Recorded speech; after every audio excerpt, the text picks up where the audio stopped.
হাওয়ায় যদি চলে ডালে ডালে, কিঙ্কর চলে পাতায় পাতায়। এক একটা মিনিট আর একটা ঘন্টা মনে হচ্ছে স্যার। যেভাবে আর কতক্ষণ ওয়েট করবো আমরা বলুন তো? চলুন না, নেমে গিয়ে আমরা দেখি। ধৈর্য ধরো, ধৈর্য ধরো। এখন ধৈর্য ধরাটাই আমাদের সব থেকে বড় কাজ। কিন্তু মেঘরাজ কিঙ্কর স্যারের সঙ্গে দেখা করতে পারলো কিনা, ভিতরে কি কথা হচ্ছে কিছুই তো বুঝ স্যার।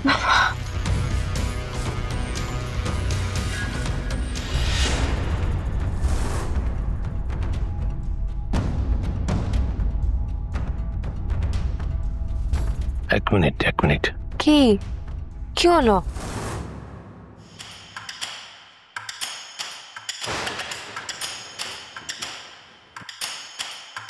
হাওয়ায় যদি চলে ডালে ডালে, কিঙ্কর চলে পাতায় পাতায়। স্যার, একটা লোক কাগজ পুরোচ্ছে, এছাড়া আশেপাশে আর কেউ নেই কিন্তু। আমি তাকেই দেখছি, ওর কথাই বলছি।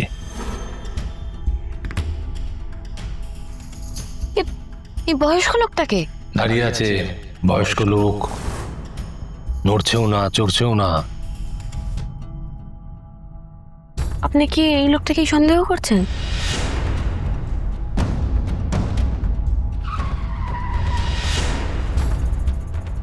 আমার সন্দেহটা ভুল নয় অপর্ণা।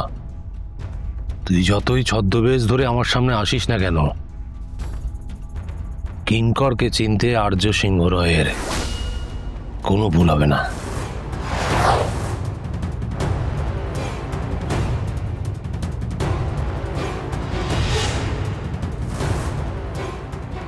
তুমি একবার মেঘরাজকে ফোন করো তো।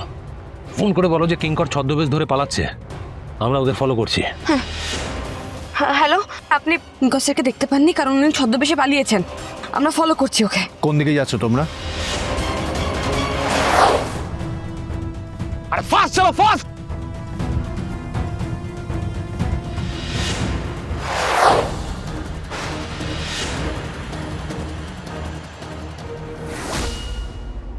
বলেছিলাম না কিঙ্কর, পালানোর আর কোনো রাস্তা নেই। অনেক হয়েছে ডালে ডালে পাতায় পাতায়, এবার খেলা শেষ।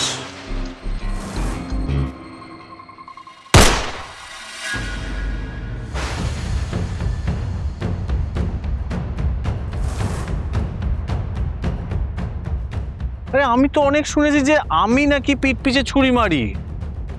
না, তোমার চেয়ে বড় পিঠ পিছে ছুরি মারার লোক তো দুটো নেই। আর সামনে থেকে কিন্তু আমার নিশানা ফসকায় না।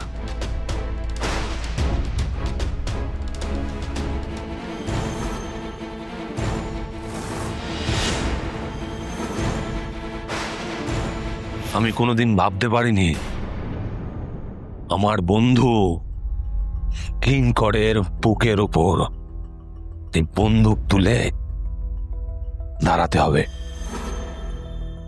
কিঙ্কর, মাই ফ্রেন্ড, মাই ফিলোসফার,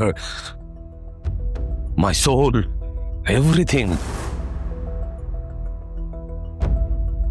কিন্তু আর তোকে আমি বিশ্বাস করি না।